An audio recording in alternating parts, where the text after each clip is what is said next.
Hi guys, this is Duncan from dunksweb.com, and I thought I'd share with you my favourite jailbroken application for the iPhone. It's actually called Springtomize. Now it costs $2.99 from the Cydia store. Yes, I know, you have to pay for it. You can get a light version for it, but I like the light version so much I went ahead and bought the paid version, so it's a really nice application.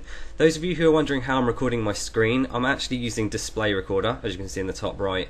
I'm using the live view on my desktop, so it's actually inside a browser, you just can't see it, and that does mean that it is a tiny bit jittery, as you can see here, but it allows me to do things in real time, so I don't have to create a voiceover. I can do everything as it happens.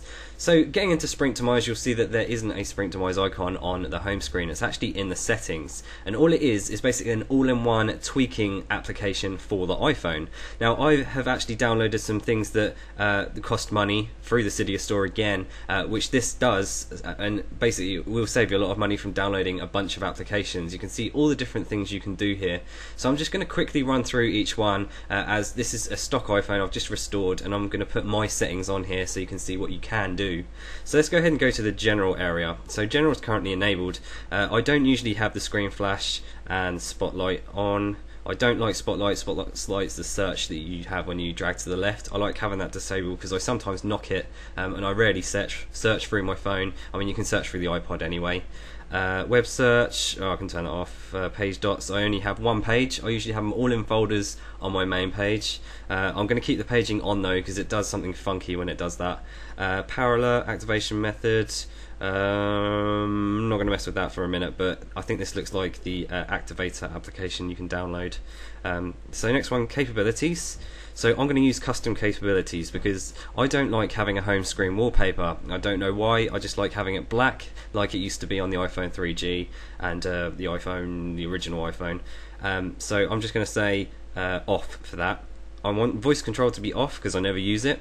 Now multitasking, those of you who know about multitasking on the iPhone, you double click the home button and it sort of comes up. I hate that, and also you get a mega speed boost if you turn multitasking off, and a mega increase in battery life, and you can still obviously go back into your applications and they'll wake themselves up.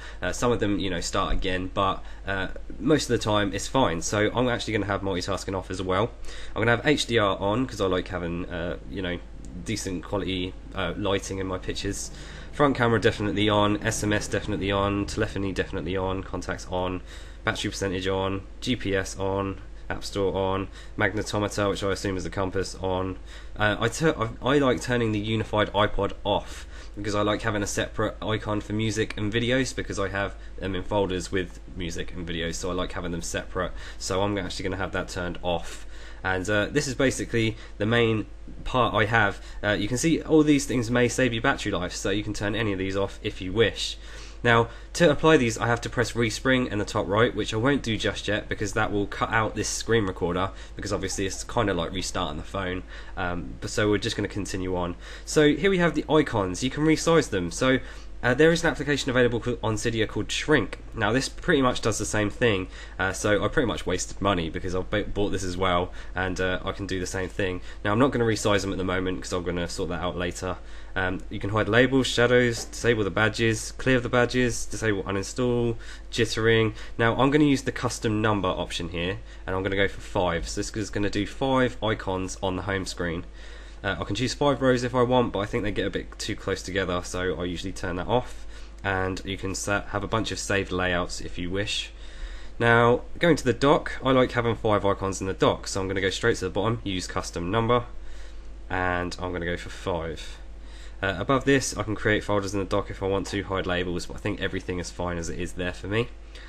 Status bar, you can change the colour of the status bar if you want. As you can see, it's nice and grey up the top. You can have all these different colours if you wish, which is a nice thing to have if you're that way inclined. If you have like a custom theme through Winterboard or something and need the status bar to be like that, then you can go ahead and do that.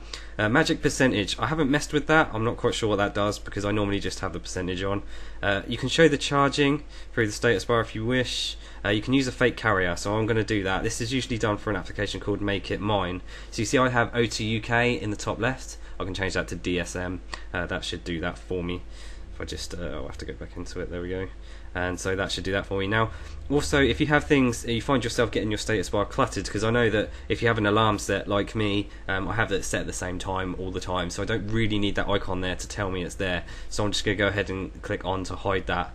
And you know, there's a bunch of stuff here that you may want to get rid of. You can pretty much clear out your status bar if you wanted to, but I like having most of them on because I like knowing what's going on. Okay, lock screen. So you can display the seconds and the time. You can disable the lock screen completely. Always have that battery icon on, so when when you charge and it shows you that nice 3D sort of battery look, you can always have that on if you wish. I don't usually use most of these, if I'm honest. I'm not going to hide the top bar. You can have a custom size. I'm not quite sure what that does, but you can have that. Oh, I see. It applies to this lock screen date, time, and alpha, so you can change the size of the different text and things like that. Now, one thing I like having is if I say custom string here, Springtomize has got here. This is the text when it says slide to unlock. So you go to unlock it. So I'm going to go ahead and say let's do this. I don't know why. This is just what I've had for the longest time. So I'm going to go ahead and do that. You can display the time on the slider if you wish, or hide it completely, but I like having it as that is. Folders, I don't usually do much with this. You can actually change the amount of icons in a folder, and that's something that Iconoclasm doesn't do.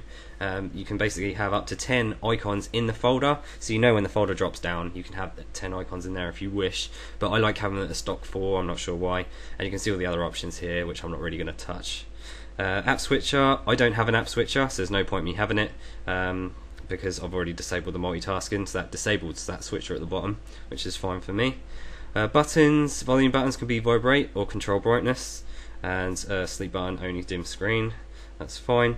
Now animations is very cool. You can have it in slow motion, so you can make all those animations like the folder go slower. But the one thing I like on this is the old TV lock, so I'm going to have that on, and I'm going to have that about there, because this is the speed it does the TV lock. You may not have seen this. There's a little tweak you can do for the iPhone. It allows you to basically, as if you're turning one of those old TVs off. I'll show you it anyway. Hopefully it will work on the screen. But that allows you to do that. You can change the screenshot color and the multitasking animation, but obviously I don't have that as well.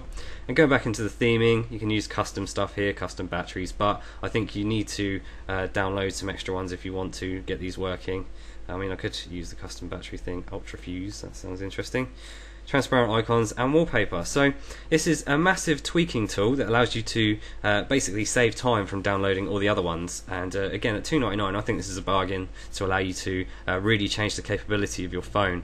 So what I'm going to do is I'm going to respring this. Now this is going to cut out the screen recorder. And as you can see, the screen recorder is now frozen as my iPhone is resetting. So I can now, I'm just going to go back into the display recorder to allow me to show you this again. My apologies for the delay in this. And here we go, it should be live. So if I refresh, this is now refreshing the browser.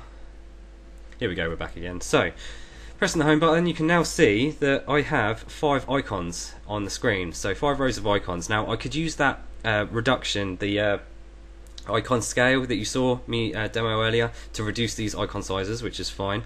I also wanted 5 icons in the dock, so if I go and drag this down, apologies for the delay in this, you can see I now have 5 icons in the dock, so this allows you to put much more on the screen. And with me, I usually have everything in a folder, so it's just completely chock full of folders, because I have so many apps. And if I can try and show you the lock, see that do that just there? That was the old TV lock there. You can see it also has that let's do this at the bottom when I go ahead and do that. And as you can see, if I go back again, that was the battery. You can have that on there permanently if you wish to see how much battery you have left, but obviously if you have a photo or something, you're not really going to want that. You also notice that there's no wallpaper in the background. Just for some reason I like this, it's the way I have it. And if I was to double click the bottom button, it shows favorites. Now I can obviously change that to the iPod as well. And as you can see on the top right of this page, you also notice there's no dots at the bottom, no annoying dots. You can see music and videos. They're the things that I want to separate from that unified iPod, so that allows me to do that as well. So that's basically a bunch of tweaks that I've just done to my phone. It only required one app for me to download, and it's allowed me to do a load of different things, and that's pretty much it. So thanks for watching this video. Please comment, like, subscribe if you like these videos, and thanks again.